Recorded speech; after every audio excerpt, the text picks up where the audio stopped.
All right, Tat family. This could be my last. This could be the last streaming of the night. This is, I think, number 5 or 6 today, which is awesome. Part of our Savage content release. But my voice is getting to the very end of its abilities for the night. So let's hop in. This is part of OVO, one verse only. We're talking about James 1:3 today. So let's get real. If your faith were a muscle, would it be jacked or would it be jelly? Could it bench life's chaos, or is it buckling under a paperweight? And James 1:3 hits hard. The testing of your faith produces perseverance. Translation: God's got you in the spiritual gym. He's got you sweating and groaning and grinding. So your faith stops skipping leg day and shows up and puts on some actual spiritual muscle.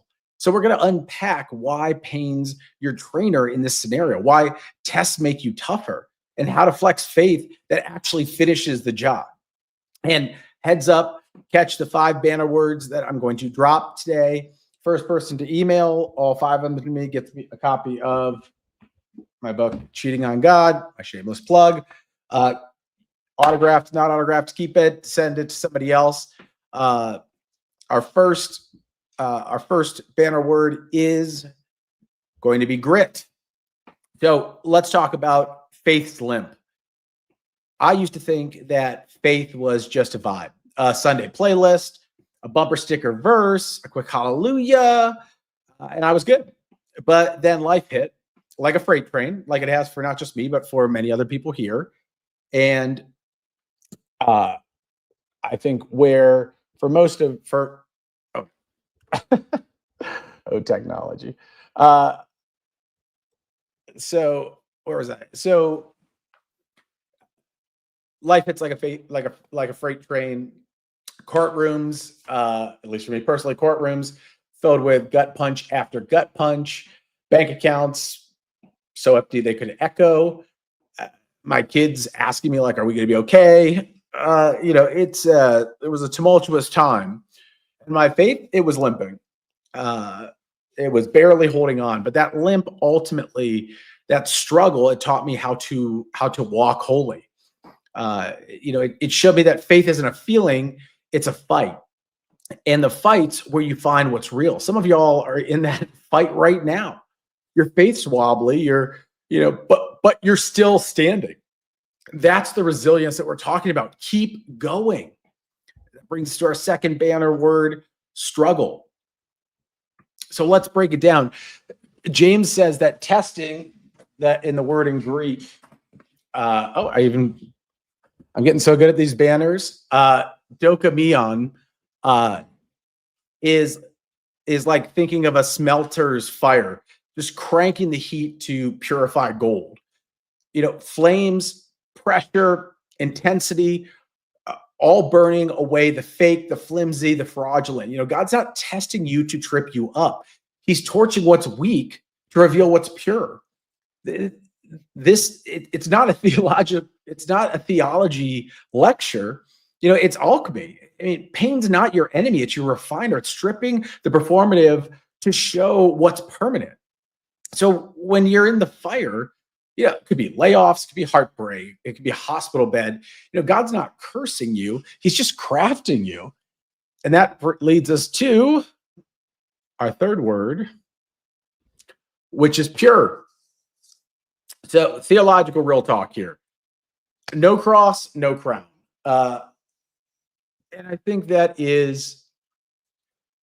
it's hard here because we got to keep it 100. I mean, Christianity without testing is like a gym membership you never use. I mean, it's expensive, it's useless. I could use it myself, but it's just for show. I mean, too many want resurrection vibes without the crucifixion vibes to go along with it. But James says the test that produces that endurance, that perseverance, that steadfastness, standing firm when the world's falling apart, you don't get that from dodging pain. You get it from embracing the pressure. Jesus didn't skip the cross to get to Easter, and you don't get the glory without the grit. God's forging, finishers, not fans. So when life's heavy, you don't curse the weight, just lift it. It's making you a kingdom beast. And another banner for you, not one of our words, but I'm really proud of the fact that I've got figured out these banners now. But I will bring us to our word 4, which is, wait a minute. Endurance. So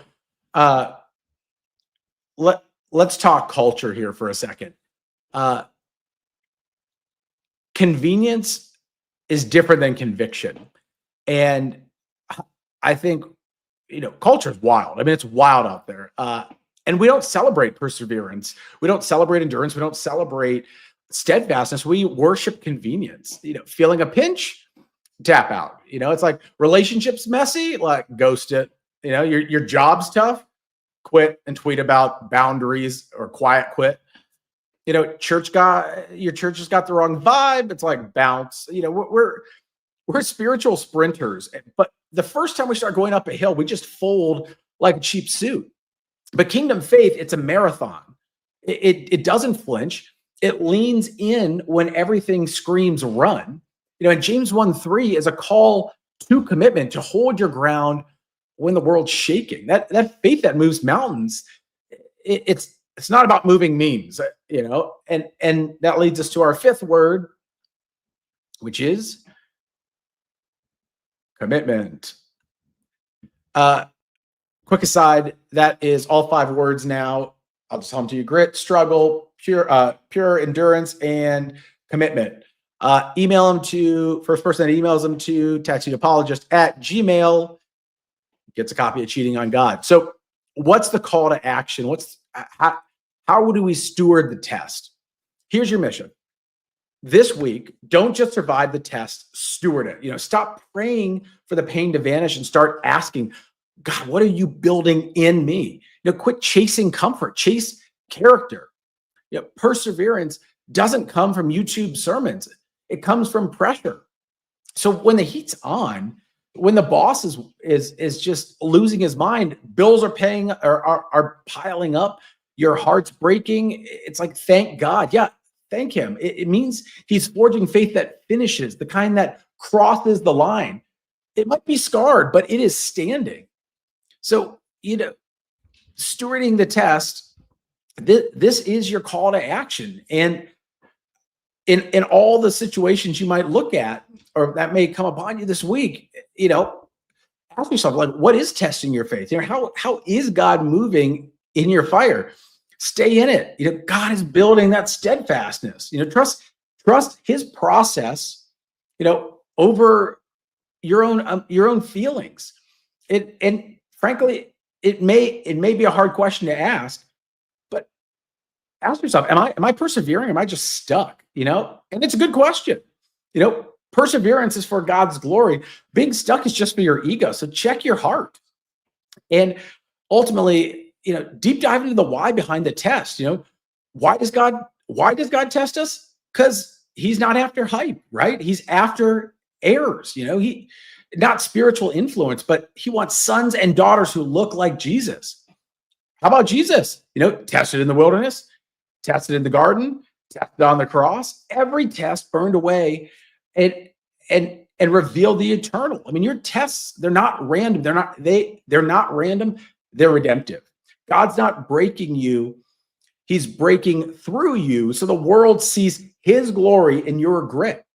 James 1:3 isn't about surviving. It's about shining. Your perseverance preaches louder than any mic ever will. So don't waste the endurance.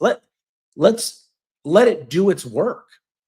All right, I am out, but this is the starting line. Your faith is the gym and God's the coach, and he won't let you quit.